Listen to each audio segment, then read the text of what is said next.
கிறிஸ்துவுக்குள் அன்பானவர்களே, இன்றைய காலை வேத தியானம் சங்கீதம் 34:8. கர்த்தர் நல்லவர் என்பதை ருசித்து பாருங்கள், அவர் மேல் நம்பிக்கையாயிருக்கிற மனுஷன் பாக்கியவான். அல்லேலூயா.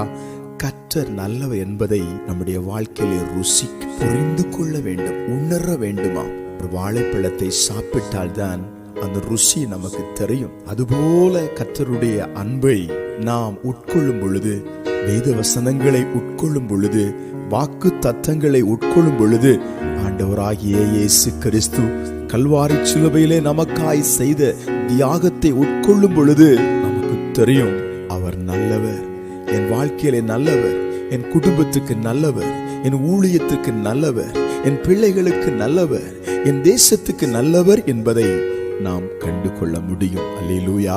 மாத்திரமல்ல, அவர் மேல நம்பிக்கை வைக்கிற மனுஷன் பாக்கியவான். விசுவாச சோதனைகள் வரும்போது அதிலே நிலைத்திருந்து விசுவாசத்தை ருசித்து விசுவாசத்தை அனுபவித்து செயல்பட்டு முன்னேறி செல்லும் பொழுது கர்த்தர் நம்மை பாக்கியவதியாக பாக்கியவானாக, ஆமென்.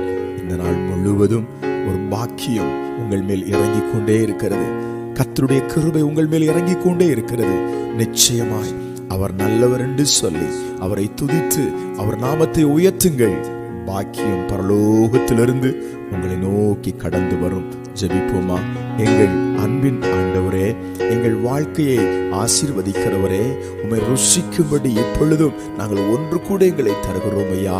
ஆசீர்வதியும் இயேசுவின் நாமத்தில், ஆமென்.